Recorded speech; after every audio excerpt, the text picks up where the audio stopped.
Welcome into another edition of the 2025 MLB Draft Spotlight Show. I've got my man, Aiva Arquette, Oregon State shortstop in the house today. Aiva, what's going on, dude? How's it going? Thank you Things are for having me. good.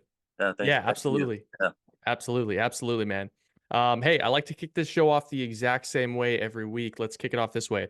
Aiva Arquette, you came a long way, dude. You came from Hawaii.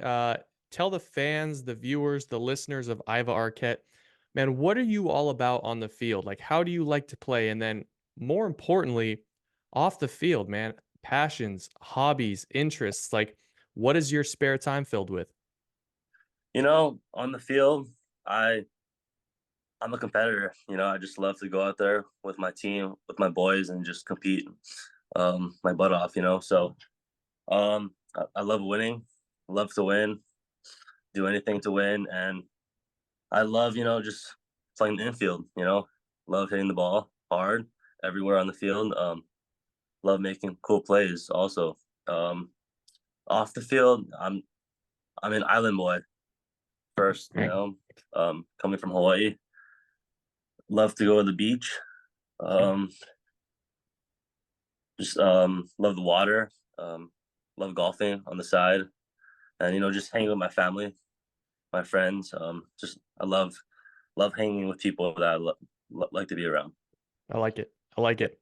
it. Tell me more about growing up on the islands, man. And also a second part of that, tell me about St. Louis High School because dude, like the amount of talent that's come out of St. Louis High School. I went to Washington State. All right. I'm a big Jason Gesser fan, but we got Marcus Mariota. We got a ton of guys coming out of there, man. What does it mean to you to come from the islands, but also come from St. Louis High? Coming from St. Louis, being a proud alumni, it means so much to me to be graduating from there. So many awesome names that came out of that school, and it just I was there since seventh grade, and that rich tradition I can be a part of means a lot to me, and um, I met my friends for life there.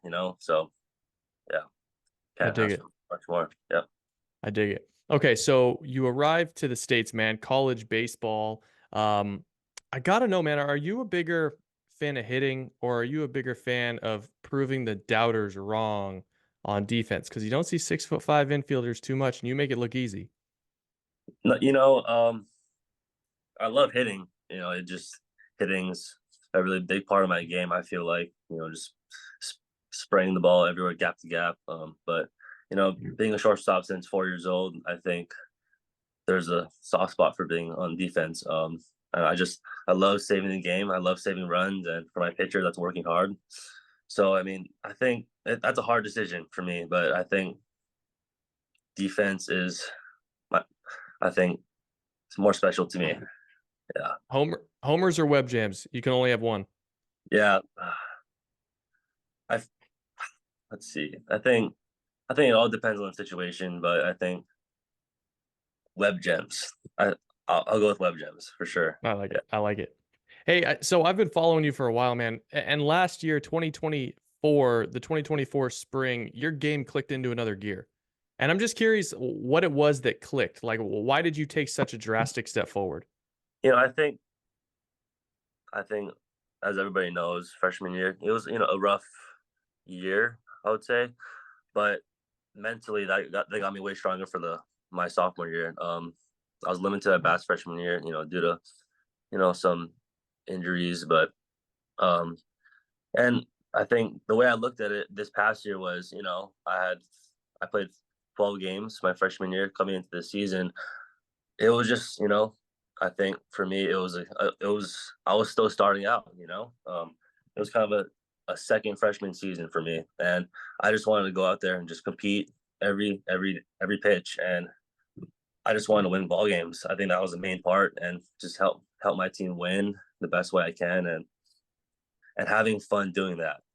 I think which did me well this year. So Do you think the yeah, transition from the islands to the mainland was that maybe a part of, trying and coming over and getting acclimated and all of that coming at you so fast as a freshman? I think um, I think freshman, I actually adapted really well in the fall and winter, so I was ready for the spring, but things happen. But I think prior to that, I played area codes. I did all these Jupiter. Um, I did all those tournaments that kind of settled me in for the high velocity pitching, and for me to coming down to the state, the mainland, and just try and prove myself and what I can do. So I think that was huge for me in my development going um, going in to be a freshman. So yeah. Well, listen, dude, I study your game, your film, your data religiously. I mean, it's a big part of the way that I do my process, and I got to know because I don't think there is a clear-cut answer. Mhm. What's your next like checkpoint in development? Because man, you're doing a lot of things really well right now. I think for me right now, just to elevate my game in every category. I think that was my first full year, and I got my progress reports back after the season. I think there's so much more I can reach.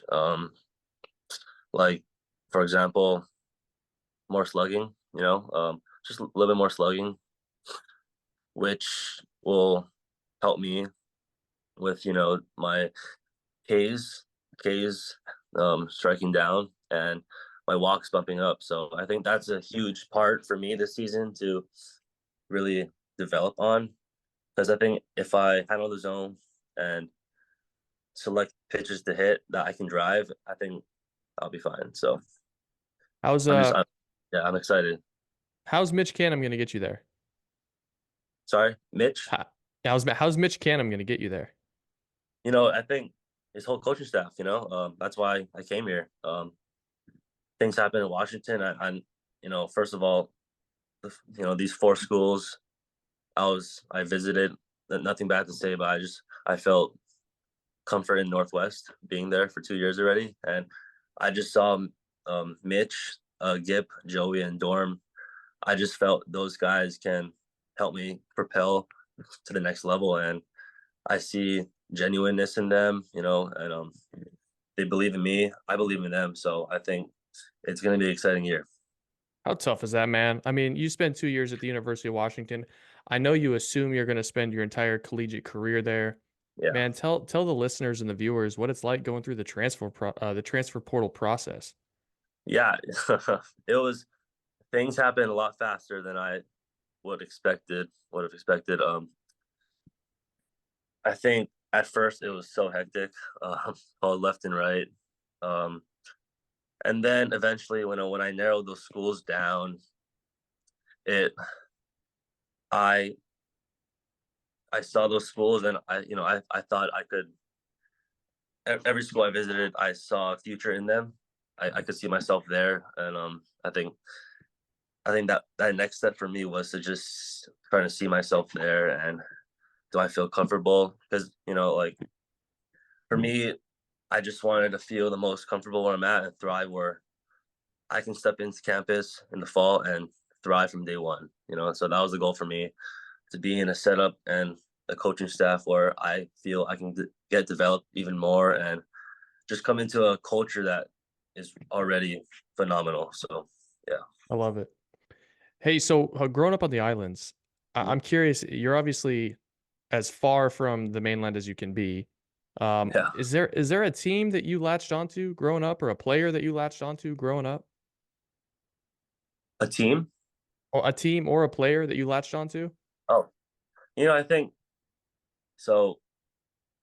Everybody's gonna find this odd, but I think my first real team I liked was the New York Mets. That is um, odd.